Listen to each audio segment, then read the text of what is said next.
Selamat datang di TKIT, SDIT, dan SMP IT Abu Bakar Ash-Shiddiq, tempat di mana anak-anak tumbuh menjadi generasi yang soleh, cerdas, dan berkarakter. Di sini, kami tidak hanya mengajarkan ilmu pengetahuan, tetapi juga nilai-nilai keislaman yang membentuk karakter mulia. Dengan berbagai kegiatan ekstrakurikuler, kami memfasilitasi anak-anak untuk mengembangkan bakat dan minat mereka. Guru-guru kami yang berdedikasi selalu hadir dengan penuh kasih sayang, membimbing setiap anak untuk mencapai potensi terbaik mereka.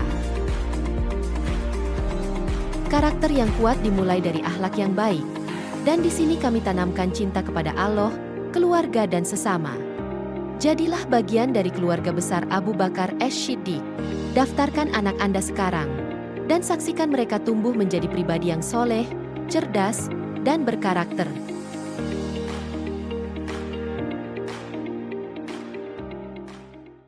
Allah yang Maha Rohman, maka berarti Allah ngasih kasih sayang, ngasih nikmat ke semua makhluknya di dunia.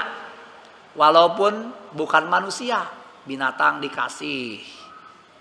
Ya, bukti apa? Binatang bisa makan. Coba cacing, dari mana makannya? Siapa yang kasih makannya? Allah kan? Allah sediain makanannya itu. Manusia kafir dapat? Dapat. Orang beriman dapat? Dapat. Kenapa orang kafir lebih banyak dapatnya? Orang Islam tidak banyak.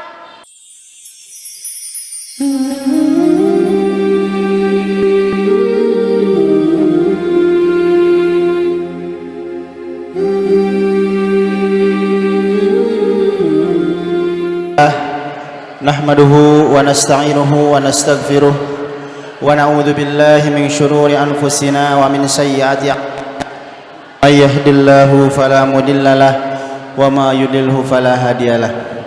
Asyhadu an la ilaha illallah wa asyhadu anna Muhammadan abduhu wa rasuluhu, amma ba'du. Faqala Allah ta'ala fil Qur'anil Karim, a'udzu billahi minasy syaithanir rajim. Ya ayyuhalladzina amanu taqullaha haqqa tuqatih wa la tamutunna illa wa antum muslimun. Puji dan syukur kita panjatkan kehadirat Allah Subhanahu wa taala, yang mana atas segala limpahan nikmat yang Allah berikan, alhamdulillah pagi hari ini kita masih diberi kesempatan untuk kembali berkumpul bersama, bermuajahah, bersilaturahim dalam rangka thalabul ilmi, tentunya untuk memperkuat kualitas iman, ilmu, dan amal soleh kita bersama. Dan ikhwatu iman sekalian, tentunya besar harapan kita bahwa berkumpulnya kita di sini, setiap langkah kaki kita menuju tempat ini menjadi wasilah turunnya rahmat dan maghfirah dari Allah Subhanahu wa taala. Ikhwatu iman rahimakumullah, alhamdulillah pada pagi hari ini kita berkesempatan kembali belajar bersama Al-Ustadz Hamid Shiddiq, yang mana alhamdulillah beliau sudah berada di hadapan kita semua, dan insyaallah tema kajian pada pagi hari ini terkait dengan manifestasi takwa kepada Allah Subhanahu wa taala. Mudah-mudahan tentunya dari pagi hari ini kita dapat mengambil berbagai nasihat sebagai tambahan motivasi bagi kita semua, dan menjadi tambahan hazanah keilmuan bagi kita, tentunya sebagai bekal amal-amalan kita di kehidupan kita ini.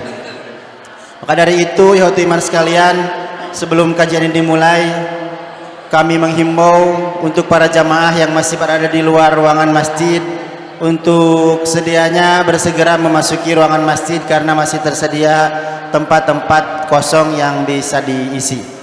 Dan untuk itu mari kita persiapkan penglihatan, pendengaran, dan perhatiannya kepada apa-apa yang akan saya sampaikan. InsyaAllah akan sangat berguna dan bermanfaat bagi kita semua. Kajian kita mulai, kepada Al-Ustadz dipersilahkan.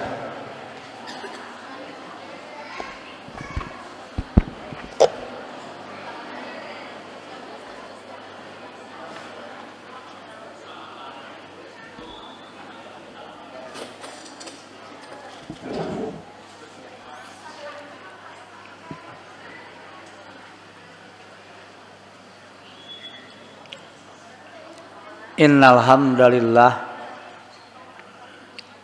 nahmaduhu wa nasta'inuhu wa nastaghfiruh wa na'udzu billahi min syururi anfusina wa sayyiati a'malina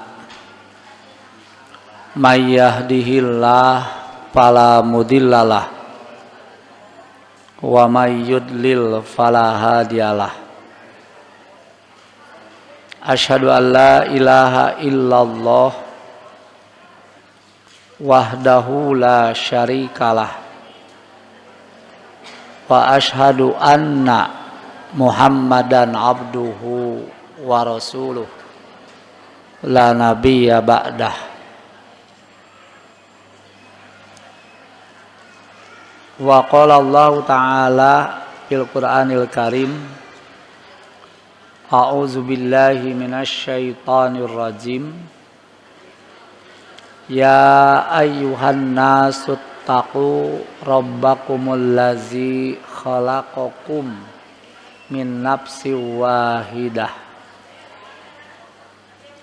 wa khalaqa minha zawjaha wa batha minhuma rijalan katsiran wa nisaa wattaqullaha allazi tasaaluna bihi wal arham innallaha kana alaikum raqiba.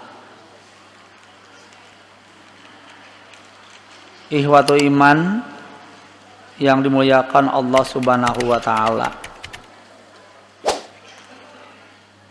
Firman Allah yang barusan disampaikan terungkap di dalam surat An-Nisa ayat 1. Ayat ini sering kita dengar, bahkan mungkin sering kita baca. Yang biasa dibacakan oleh amil ya ketika akan menikahkan. Nah, dalam ayat ini ada 3 perintah. Satu perintah tapi objeknya 3. Kalau kata santri, maf'ul bihnya ada 3.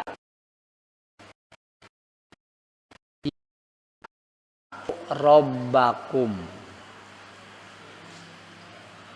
Yang kedua, ittaqullah. Yaitu ittaqu rabbakum. Objeknya bertakwalah kepada Tuhanmu. Objek yang pertama rabbakum. Yang kedua ittaqullaha. Bertakwalah kepada Allah. Objeknya Allah. Yang ketiga ittaqul arhama. Cuma berkenaan dengan arhama, lapad ittaqunya tidak diungkapkan. Tidak diungkapkan. Tapi ditandai dengan wa. Berarti wa itu kata santri mah apa? Huruf atop.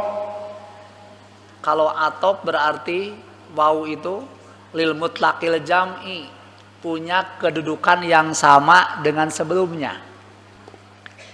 Sama seperti dalam Quran surat An-Nisa, Ya ayyuhallazina amanu atiullaha. Disebut atiullah ya. Yang kedua wa atiur rasula. Yang ketiga wa ulil amri minkum. Tidak diungkap yang ketiga mah dalam kalimat wa ati'u ulil amri. Tapi disebutnya wa ulil amri minkum. Padahal sebenarnya ada lapad ati'u. Cuma nggak diungkap. Nah tentunya dalam pandangan tafsir itu punya makna yang berbeda. Nah ini juga tadi ittaqu rabbakum, yang kedua ittaqullaha, yang ketiga ittaqul arhama. Cuma ittaqul arhama tidak diungkapkan. Ya, tidak diungkapkan ittaqul arhama itu.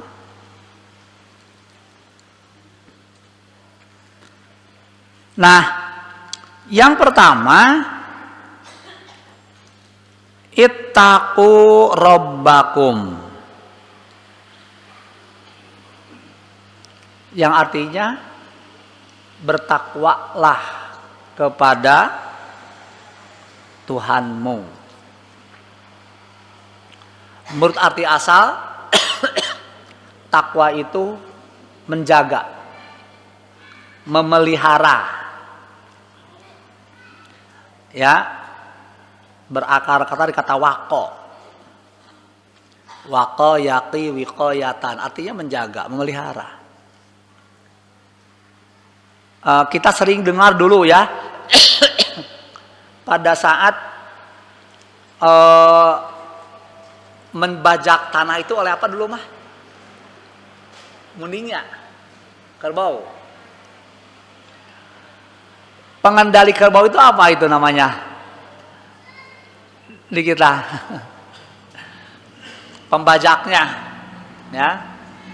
Tiap belokan suka mengatakan apa? Kia, kia, sudah gitu kan ya? Mider, gitu kan ya? Pernah dengar ya Pak ya? Nah, kia itu dari wako, bahasa Arab itu dulu kan apa namanya? Ada serapan. Bahasa Sunda banyak serapan dari bahasa Arab.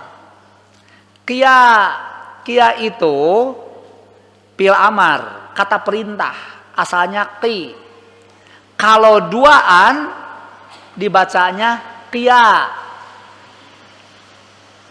Berarti kia. Karena kerbaunya dua kan? Dua. Kapan diungkapkan? Diungkapannya ketika mau belok. Kia. Cenah kia. Mider bahasa Arab juga. Dari kata mudawirun, artinya muter. Gitu ya. Awas, muter gitu kan. Ternyata kerbau itu pandai bahasa Arabnya, ngerti. Gitu ya. Kia, mider gitu. Banyak serapan di bahasa Arab itu. Hoream itu bahasa Arab. Dari kata haromun, ditasgir menjadi hurem, masuk sunnah hoream. Hoream itu naon? Haram, entong gitu. Metak hoream tepurun, dia. Itu. Nah kalimat takwa itu kan dari wako, artinya jaga, pelihara. Makanya untuk yang pertama ittaqu rabbakum, jaga dirimu dari adab neraka. Dari azab dengan jalan apa? Dengan jalan taat sama Rob kamu. Taat itu apa taat itu? Melaksanakan perintah, menjauhi larangan. Jadi takwa itu apa? Menjaga diri dari azab Allah dengan cara taat kepadanya. Caranya tentunya melaksanakan perintahnya, menghindari cegahan. Kalau ittaqullaha, jaga diri kamu dari azab Allah dengan cara taat. Kalau ittaqu arhama, jaga diri kamu, ya. Kalau ittaqu arhama itu artinya apa? Jaga keluarga, al-arham, jamak di rohim. Maksudnya jaga silaturahmi. Jaga dari azab Allah dengan cara menyambungkan tali silaturahim.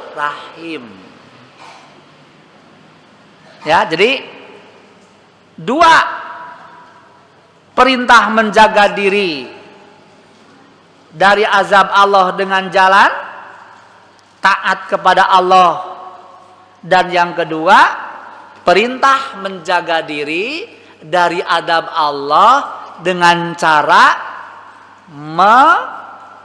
menjaga hubungan silaturahmi. Itu ya. Kalau kita pada dalam Al-Quran, ya perintah berhubungan baik pada sesama manusia selalu dirangkai setelah perintah untuk takwa, taat kepada Allah. Contoh surah Al-Baqarah, A'udzubillahi minasyaitonir rajim.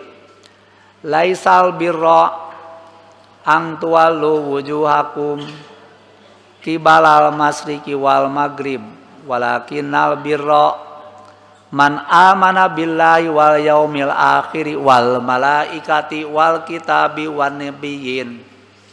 Disebut birra itu apa? Man amana billah, iman kepada Allah. Yang keduanya apa? Wa atal mala ala hubbihi. Ngasih harta sama siapa? Ngasih harta yang disukai kepada kerabat, dawil kurba, wal yatama dan seterusnya. Nah, ngasih harta itu merupakan perbuatan baik untuk membangun tali silaturahmi. Nah, itu dalam Al-Quran sering seperti itu.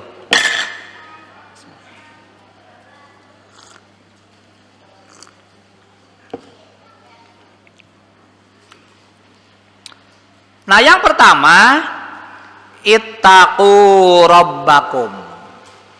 Tidak ittaqullah. Ya. Nah, kalimat ittaqu rabbakum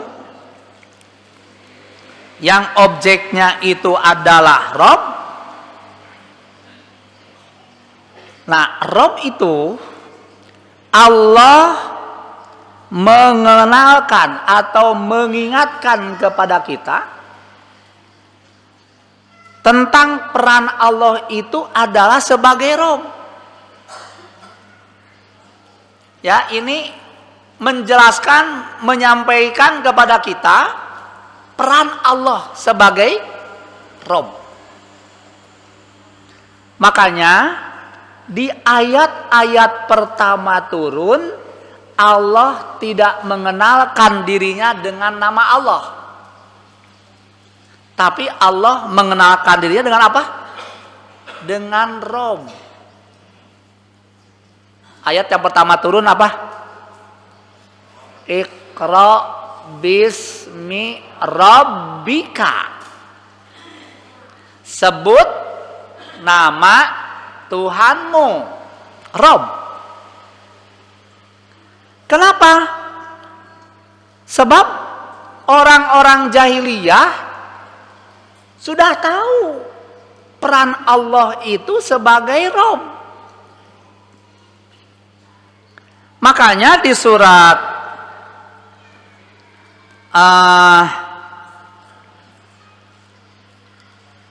Al-Ankabut disebutkan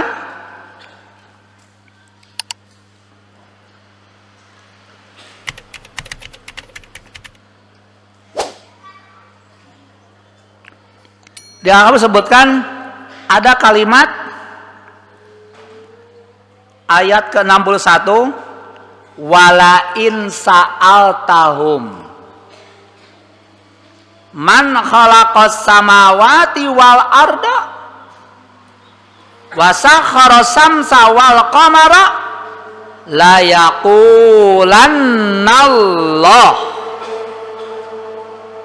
Seandainya engkau Muhammad menanyakan kepada mereka, siapa mereka itu?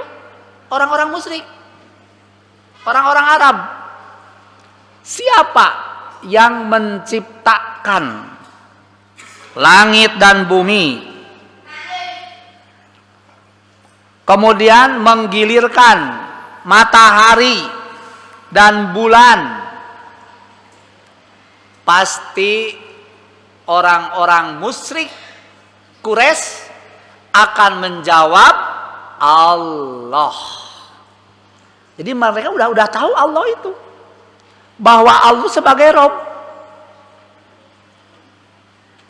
Nah, cuma mereka mengenal Allah, dalam prakteknya ibadahnya tidak kepada Allah. Ya, bapaknya Nabi Muhammad siapa namanya? Abdullah. Abdullah kan? Padahal bapaknya juga musyrik. Kemudian kakeknya musyrik juga, tapi menamai anaknya Abdullah, hamba Allah. Dia udah mengenal nama Allah itu. Cuma dalam praktek ibadahnya itu tidak kepada Allah atau kepada Allah, tapi juga ibadah kepada selain Allah. Jadi kepada Allah ibadah, kepada selain Allah ibadah.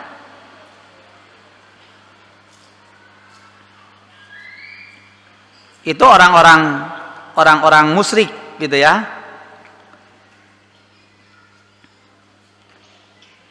Makanya dulu haji itu sebelum Rasulullah diajar Rasul, orang-orang Mekah, orang-orang Arab biasa melaksanakan ibadah haji. Dan waktu ibadah dia talbiyah kan? Talbiyahnya apa? Labbaik Allahumma labbaik. Kalau kita kan ya, mereka juga sama membaca itu. Labbaik Allahumma labbaik. Labbaik la syarikalak. Nah, ketika Rasul menyaksikan orang-orang Quraisy bertalbiyah ketika haji, labbaik Allahumma labbaik, labbaik la syarikalak. Kata Rasul, awas, jangan berbuat syirik, katanya itu. Rasul mengingatkan, awas jangan berbuat syirik. Di stop begitu, mereka melanjutkan. Ada kalimat illa syarikan huwalak tamlikuhu wa ma malak. Nah, tambahan itu. Labbaika Allahumma labbaik. Ya, baca itu kan doa dari Nabi Ibrahim kan? Jadi doa, ya, doa waktu haji atau umroh itu, talbiyah itu dari Nabi Ibrahim. Orang Arab baca labbaik Allahumma labbaik, labbaik la syarika lak labbaik. Kalau kita apa? Terusnya innal hamda wa ni'mata laka wal mul la syarika lak. Nah, kalau orang Mekah sebelum masih jahiliyah, bacanya labbaik Allahumma labbaik, labbaik la syarika lak illa syarikan huwalak tamlikuhu wa ma malak. Apa artinya? Labbaik Allahumma labbaik, ya Allah, saya penuhi panggilanmu. Labbaika la syarika lak, memenuhi panggilanmu dengan tidak berbuat syirik kepadamu. Ada tambahan, illa syarikan lak, ya, illa syarikan huwalak, kecuali sekutu bagimu. Tambah itu, kecuali sekutu bagimu. Ada kalimat tidak ada syirik kepadamu kecuali sekutumu. Jadi dianggap Allah punya sekutu. Tamlikuhu wa ma malak, yang memang engkau kuasai, yang tidak dan ia tidak menguasai. Ya, yang engkau kuasai dan ia tidak menguasai. Apa itu? Berhala-berhala itu. Lata, Uja gitu kan ya. Nah, kecuali sekutumu. Siapa sekutumu itu? Ya berhala yang di Ka'bah itu. Itu di zaman jahiliyah itu. Udah tahu ada Allah. Hajinya pun labbaik Allahumma labbaik. Ada itu. Allahumma labbaik. Cuma ditambah, kecuali sekutumu yang engkau kuasai dia dan dia tidak bisa menguasai. Diyakini berhala itu tidak bisa menguasai. Nah, itu dalam prakteknya diakui Allah sebagai Rabb, ya, tapi dalam beribadah bukan kepada Allah. Disebut Rabb itu apa? Rabb itu yang menciptakan, yang membuat. Beda, kita bisa membuat kan? Cuma kadang-kadang kita bisa berbuat tapi tidak bisa menjaga. Kayak di kita ini ya, pemerintah buat gorong-gorong untuk jalanan. Maksudnya supaya apa? Supaya cai tidak banjir di jalan itu. Itu bisa membuatnya. Tapi ternyata manusia yang merusaknya. Gorong-gorong itu dimasuki, dijadikan tempat buang sampah, akhirnya banjir. Nah, kalau hal seperti itu diserahkan pada manusia itu. Tapi untuk manusia Allah ciptakan dan Allah yang menjaganya. Makanya disebut Rabb yang itu pemelihara. Memelihara. Nah, khusus untuk manusia Allah memelihara. Apa yang berhala itu? Memenuhi semua kebutuhan. Ya, memenuhi semua kebutuhan manusia. Apa kebutuhan manusia itu? Di Quran Allah punya sifat apa? Ra'ufun, Rahimun, wallahu ra'ufur. Di surah Al-Baqarah, wallahu ra'uf. Apa ra'uf itu? Ra'uf itu kasih sayang Allah. Allah menyayangi hambanya. Dengan cara apa? Dengan cara menjauhkan segala bahaya yang akan menimpa kepada diri kita. Semua bahaya disingkirkan oleh Allah itu.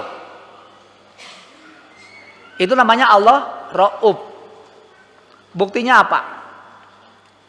Kita bisa sampai ke tempat ini selamat, Pak. Bu, selamat, Bu. Selamat. Siapa yang menjaga Bapak Ibu selamat di sini sampai ke sini? Allah. Berarti Allah itu Ra'uf. Mungkin ada kejadian orang yang mau pergi ke tujuan, ternyata di perjalanan celaka. Ya, di sini itu dipastikan ada virus. Pasti ada enggak?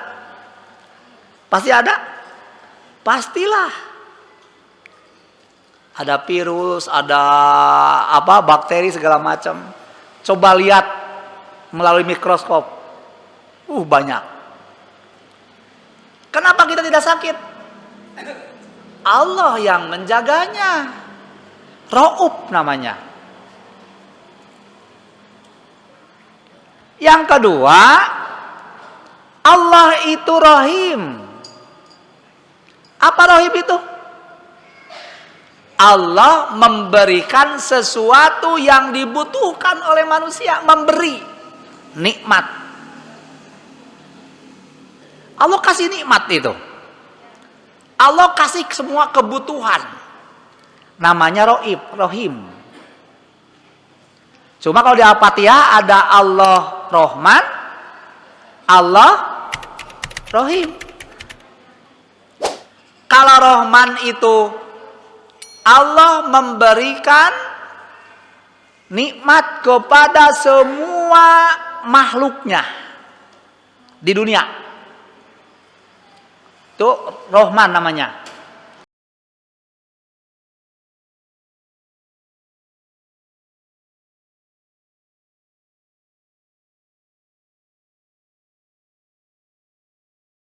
Allah yang Maha Rahman, maka berarti Allah ngasih kasih sayang, ngasih nikmat ke semua makhluknya di dunia. Walaupun bukan manusia, binatang dikasih. Ya, bukti apa? Binatang bisa makan. Coba cacing, dari mana makannya? Siapa yang ngasih makannya? Allah kan? Allah sediain makanannya itu. Manusia kafir dapat? Dapat. Orang beriman dapat? Dapat. Kenapa orang kafir lebih banyak dapatnya? Orang Islam tidak banyak. Nah, berkaitan dengan Rahman Allah itu, Allah udah nyediain. Cuma kita harus punya kemampuan untuk menjemputnya. Ya, menjemput dengan akal, dengan menjemput dengan tenaga, sama enggak? Hasilnya beda. Nah, kalau Rahman atau Allah sediain apa yang dibutuhkan oleh manusia, cuma silakan jemput. Jemput dengan akal akan dapat lebih banyak. Tapi jemput dengan tenaga saja, kurang menggunakan akal, dapatnya lebih sedikit.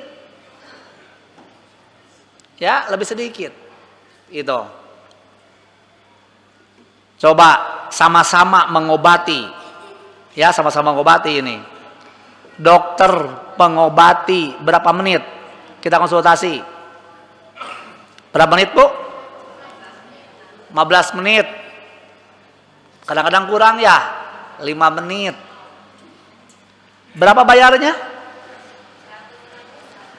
Terus datang Pak tukang pijit. Datang Pak tukang pijit, diperiksa tukang pijit, dipijit berapa menit? Sajam. Berapa bayarnya? Berapa bayarnya? 50.000. Adil nggak? Katanya adil nggak? Ke dokter mah 5 menit 100.000, ke tukang pijit mah 1 jam 50.000. Hasilnya bisa sama-sama mengobati.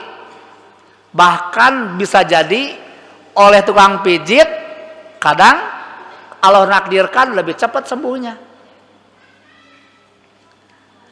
Ya, kenapa? Kalau dokter mah untuk dapat ilmu itu menggunakan pikiran. Sama, tapi juga pakai pikiran gitu kan ya. Nah, di kita penghargaan yang beda. Makanya yang diangkat derajat oleh Allah itu siapa? Orang beriman dan orang yang berilmu. Semakin tambah ilmunya, akan semakin dapat rezekinya lebih banyak lagi. Kurang ilmu, kurang lagi gitu. Itu dihargai. Cuma kalau tanpa dibarengi dengan iman, dapat itu cukup di dunia saja. Ya, cukup di dunia saja. Di masa Rasulullah juga kan ada sahabat kaya. Ya, ada sahabat yang kurang kaya. Tapi target sahabat itu semuanya untuk dapat apa? Dapat surga. Bilal untuk dapat surga dengan apa? Dengan adzan. Ya, cukuplah dengan adzan saja. Makanya nggak mau bisnis karena udah merasa cukup dengan adzan itu. Itu janjikan Rasul kan, Bilal tuh pasti masuk surga itu dengan adzan. Kalau Abu Bakar ingin dapat surga dengan apa? Abdul Bakar jawab dengan apa? Dengan harta. Dia cari harta sebanyak-banyaknya dan harta itu digunakan untuk di jalan Allah. Makanya untuk cari harta sebanyak-banyaknya silahkan. Untuk apa? Untuk dapat surga lewat harta. Jadi targetnya kita surga, Pak. Ya, targetnya surga. Kalau enggak targetnya surga, buat apa sih? Ya, itu zaman Rasulullah itu sahabat itu, dia ngejar Abu Darda itu, ya, ingin dapat hurun in. Apa hurun itu? Bidadari di surga. Oleh Umar bin Khattab diangkat jadi gubernur. Dia dikasih gaji oleh Umar itu. Nanya sama istrinya, kalau neng sekarang ya, atau mama ya, mah katanya itu, berapa kebutuhan tiap bulan untuk rumah tangga? Sekarang dihitung, pas, jangan lebih-lebihkan, dipas. Berapa? Oh, kebutuhannya itu 3 juta. Misalnya itu. Dapat gajinya 10 juta. Berikan sama istrinya 3 juta, yang 7 jutanya dibagikan kepada fakir miskin. Kalau kita apa nih? 7 jutanya saving. Saving? Nabung ya? Dibagikan nabung. Nah itu modal itu tuh. 7 jutanya dibagikan, 3 jutanya untuk keperluan rumah tangga. Umar bin Khattab mengadakan investigasi. Nanya sama masyarakat, apakah di daerah ini ada orang miskin enggak? Jadi keberhasilan pemimpin itu begitu, Mas Umar itu.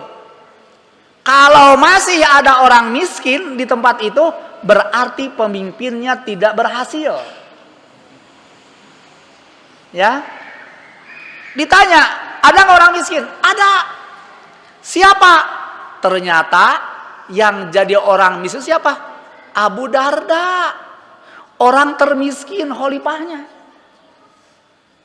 Coba, ya. Jadi orang termiskin di antara rakyat itu siapa? Pemimpin. Kalau di kita, yang termiskin siapa? Yang terkaya pemimpin. Itu. Lalu Umar nanya sama Abu Darda, Saya sudah investigasi, katanya itu. Nanya sama masyarakat mengenai keberadaan orang miskin. Masyarakat semua menunjuk bahwa orang termiskin itu adalah Anda. Kemanakan gaji tiap bulan? Aduh, Amirul Mukminin, saya malu. Kalau engkau enggak nanya, saya enggak akan jawab. Gaji yang diterima dari Anda sebagai khalifah, saya sisihkan untuk kepentingan keluarga. Sisanya saya bagikan ke masyarakat. Akhirnya Umar itu udah merasa kasihan. Dia orang termiskin. Pakaiannya pun mau dipakai itu cuci dulu. Poe dulu. Baru pakai lagi. Gitu. Khalifah Umar bin Khattab ngirim bantuan. Entah berapa ratus dirham. Kalau sekarang mungkin miliaran. Udah begitu, diterimalah oleh Abu Darda. Kemudian gimana? Dihitung lagi.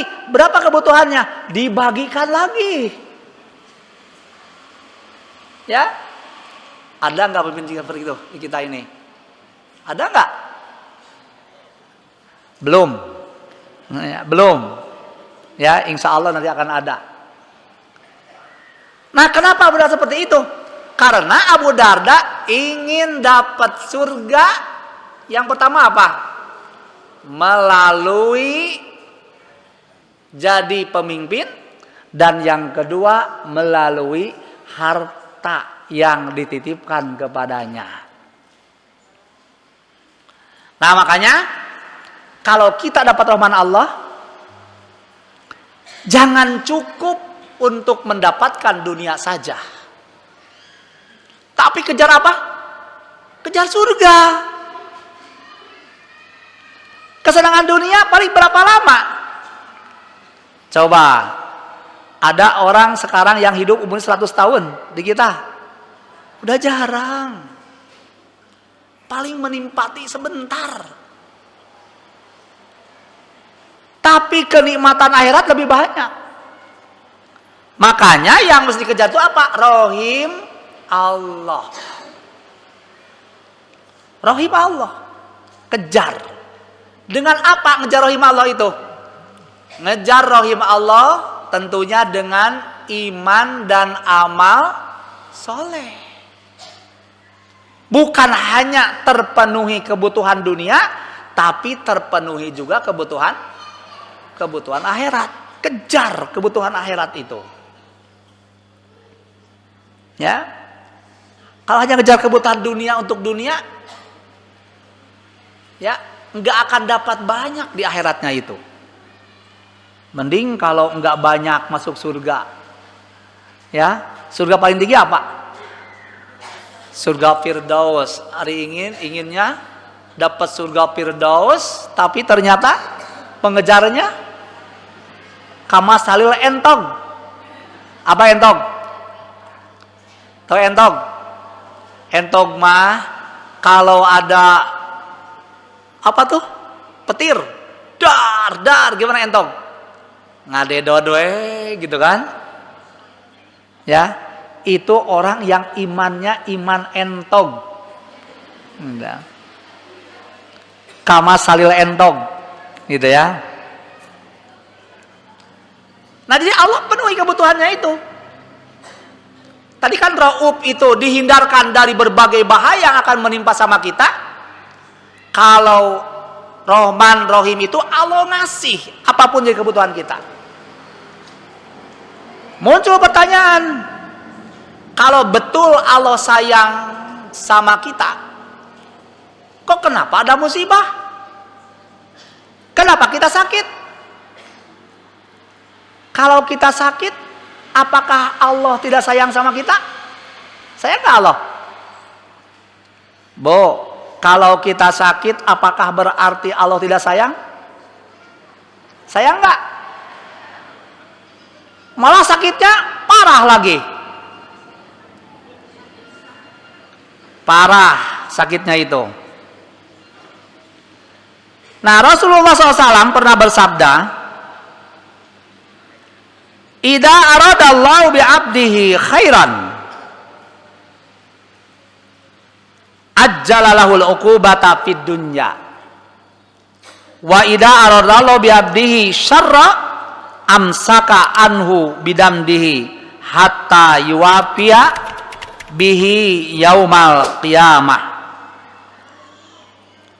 Kalau Allah hendak memberikan kebaikan pada hambanya di dunia, maka ya, jadi kalau Allah hendak memberikan kebaikan kepada hambanya,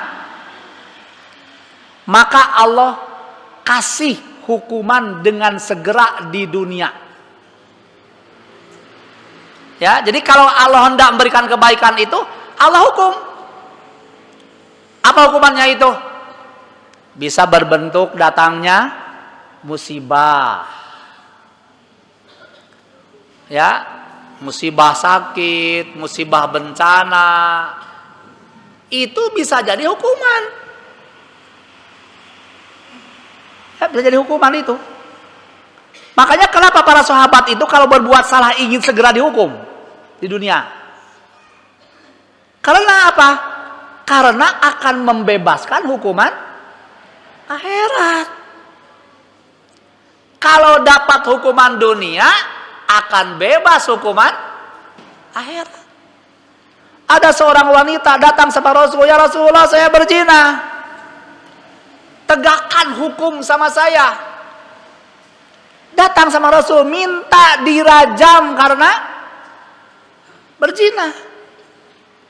Kalau enggak dihukum sekarang, maka berarti dapat hukuman akhirat. Pilih mana? Pilih hukum dunia, pilih hukum akhirat. Nanya, Bu. Pilih hukum dunia, hukum akhirat. Enggak mau dua-duanya. Ya. Ada enggak orang berbuat salah? Bisa nggak kita terbebas dari kesalahan? Hesenya, Bu. Nah, kalau kita berbuat salah, ingin nggak dihukum di akhirat, milih hukuman yang mana? Dunia atau akhirat? Dunia nggak mau, akhirat nggak mau. Dan itu mutlak akan dapat itu. Hukuman dihukum di dunia. Tapi kalau Allah hendak memberikan keburukan kepada hambanya, kata Allah, Allah tidak ngasih hukuman kepada orang itu dunia. Biar nanti aja dikasihnya. Jadi kalau berbuat salah enggak dihukum, berarti jangan dianggap itu adalah kasih sayang Allah. Bisa jadi itu murka Allah. Itu ya. Jadi kalau kita berbuat salah, tidak dihukum dunia, berarti akan dapat hukuman akhirat. Kecuali akan segera terbebas dari hukuman dunia kalau itu tobat. Tentunya kalau yang berhubungan dengan Allah langsung tobat. Kalau berhubungan sama manusia, selesaikan dulu secara kemanusiaan. Dia membunuh, tobat, nggak bisa, nggak dibunuh dulu.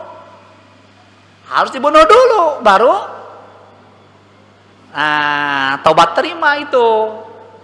Kenapa? Karena itu kesalahan berkaitan dengan sesama manusia. Kalau berhubungan dengan Allah, dengan tobat bebas. Ya, kecuali yang Allah kasih ketentuan-ketentuannya. Tapi saya mah kan nggak berbuat salah, nggak berbuat dosa. Kenapa ada musibah? Kenapa kita terkena sakit? Nah, kata Rasul, seandainya Allah hendak mencintai hambanya, Allah uji. Nah gitu. Kalau kita merasa orang taat, orang soleh, tapi ternyata sakit juga, terkena dengan musibah juga, itu mah namanya apa? Ujian. Apakah pasti orang yang beriman diuji? Pasti enggak? Cung yang tidak mau diuji. Ada enggak? Ada orang yang mau diuji oleh Allah? Enggak mungkin ada orang yang tidak dapat ujian. Firman Allah apa? Ahasiban nasu ayyutroku ayyakulu amanna wahum la yuftanun. Apakah manusia menduga oleh Allah dibiarkan ngaku-ngaku aku iman, padahal belum diuji? Walanabluwannakum bisyai'in, pasti kami akan menguji dengan sesuatu. Ya, diuji. Kalau ngaku iman, ngaku beramal soleh. Ketika Rasul ditanya, ya Rasulullah, siapa orang terberat menerima ujian dari Allah? Sabda Rasul gimana? Ya, para Rasul, para Nabi, yang paling berat ujiannya, para Nabi. Ketika Rasulullah sakit, dan sakit sangat parah,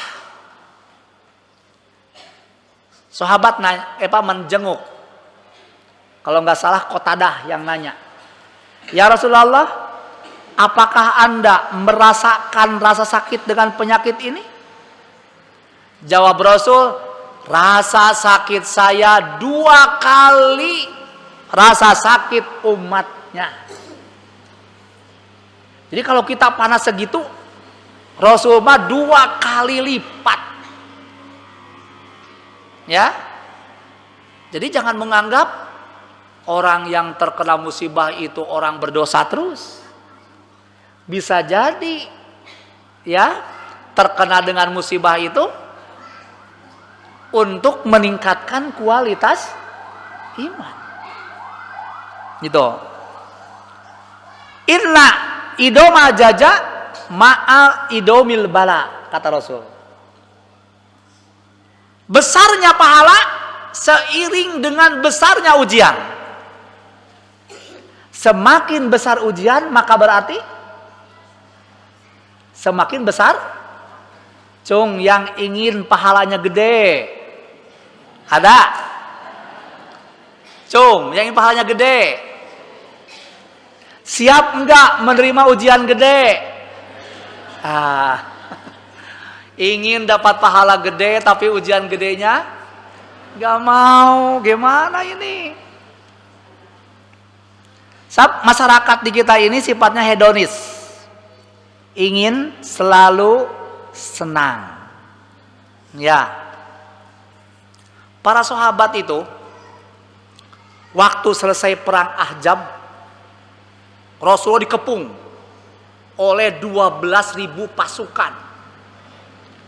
Ada orang Yahudi, orang Mekah 4.000, Yahudi 2.000, kemudian suku-suku yang lain, Mekah ya 4.000, Yahudi 2.000, berarti nggak berapa?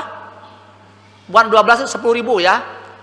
4.000 Mekah, 2.000 Yahudi, 6.000, 4.000 campuran dari suku-suku kecil dikepung. Ya, tapi Allah berikan pertolongan, kalahlah yang mengepung itu.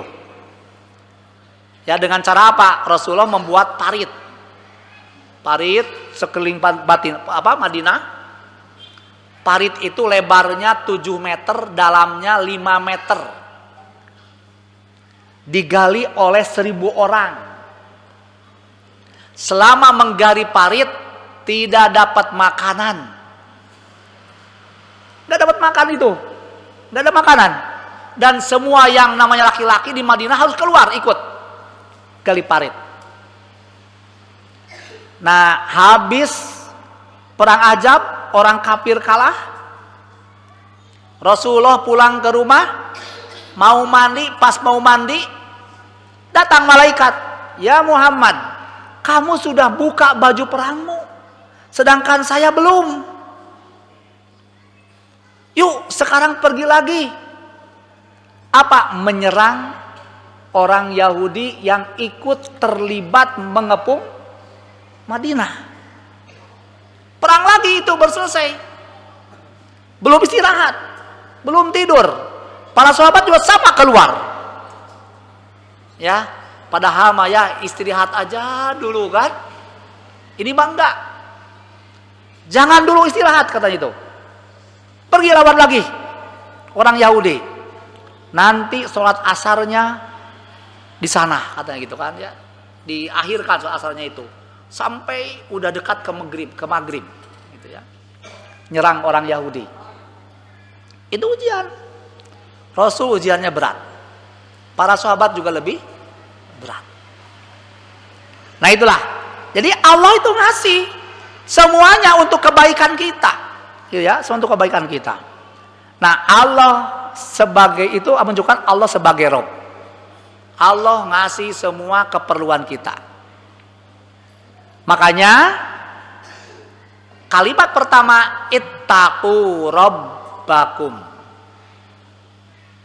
Ya, bertakwalah kepada Tuhanmu. Hindarilah, jagalah dirimu dari adab neraka dengan cara taat pada Rabbmu. Yang kedua, ittaqullaha. Bertakwalah kepada Allah. Tidak Rabb lagi. Disebutkan Allah. Nah, kalau disebutkan Allah itu dalam ayat ini, kalau yang tadi Allah mengenalkan dirinya sebagai Rabb, pencipta, pemelihara, pendidik, pengatur dan lain-lainnya itu. Kalau Allah itu ittaqullaha, takwalah kepada Allah dengan cara beribadah kepadanya. Kalau disebut Allah mencakup semua sifat. Kalau disebut Allah maka berarti kewajiban untuk beribadah kepadanya. Makanya la ilaha, tidaklah robba illallah. Tidak ada Rabb selain Allah, tidak ada. Tapi la ilaha artinya apa?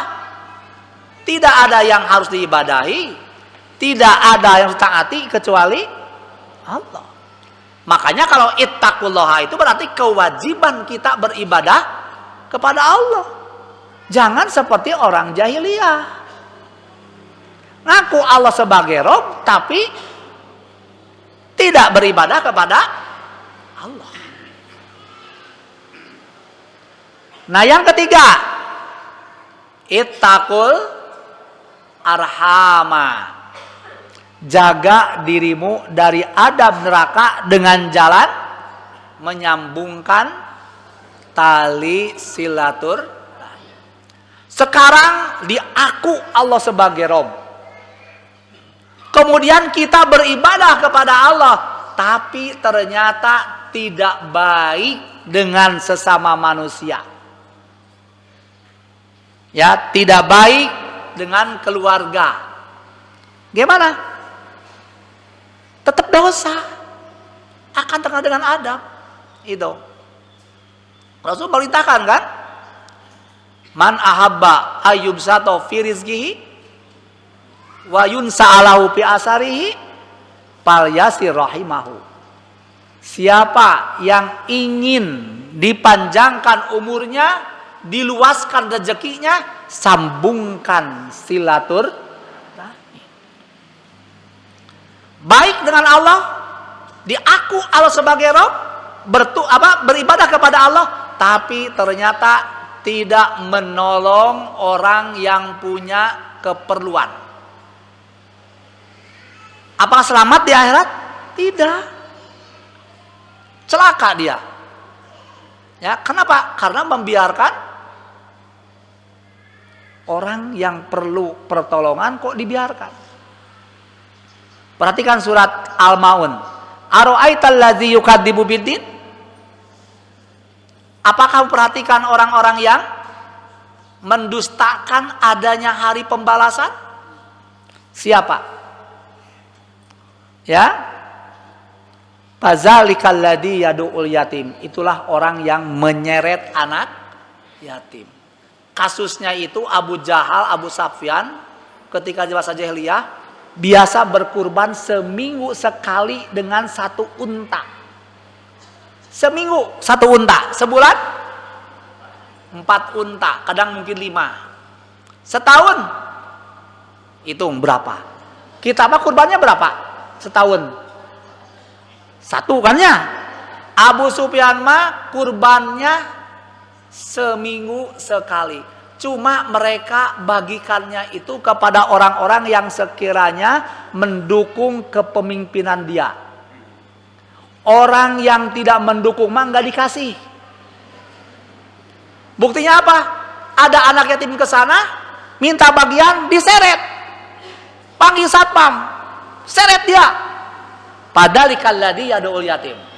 Itulah orang yang menyeret anak yatim. Wala yahuddu ala ta'amil. Lalu apa? Fawailul musallin. Celaka buat orang yang sholat. Maksudnya apa? Walaupun dia sholat, tapi tidak peduli sama anak yatim dan orang miskin, maka sholatnya tidak bernilai, tetap akan celaka. Gitu kan ya? Walaupun kita sholat, tapi tidak peduli sama anak yatim, tidak membantu orang miskin, sholatnya tidak punya nilai apa-apa, tetap akan menjadikan celaka. Nah makanya, walaupun diaku Allah sebagai Rabb, kemudian beribadah kepada Allah dengan baik, tapi ternyata membiarkan anak yatim, membiarkan orang miskin, maka tetap di akhirat nggak akan dapat apa-apa. Ya, ingat ketika Rasulullah nanya, Pak sahabat, tahu nggak kalian apa itu muflis? Sahabat jawab, muflis itu adalah orang yang pergi usaha, tapi ternyata nggak dapat hasil, malah habis dengan modal-modalnya. Kata Rasul, bukan itu muflis itu. Muflis itu adalah orang yang ketika di akhirat bawa pahala sholat, bawa pahala saum, bawa pahala haji, tapi ternyata pahala itu habis. Datang orang ini, saya nggak setuju dia masuk surga karena dia pernah menyakiti saya. Saya nggak setuju dia masuk surga karena ketika saya minta bantuan sama dia nggak ngasih bantuan. Akhirnya pahala sholat, pahala saum, pahala hajinya itu habis gara-gara tidak baik dengan sesama manusia. Makanya ittaqu rabbakum, ittaqullaha, ittaqul arhama. Mudah-mudahan kita dapat menyimbangkan ketiga itu. Ya, tidak hanya baik dengan Allah, tapi tidak baik dengan sama manusia. Tetap nilainya akan menjadi tidak baik. Barangkali itu, ya mudah-mudahan manfaat. Ada pertanyaan? Kalau nggak ada, ya tub dengan Rabbana atina fid dunya hasanah wa fil akhirati hasanah wa qina azabannar. Wassalamualaikum warahmatullahi wabarakatuh.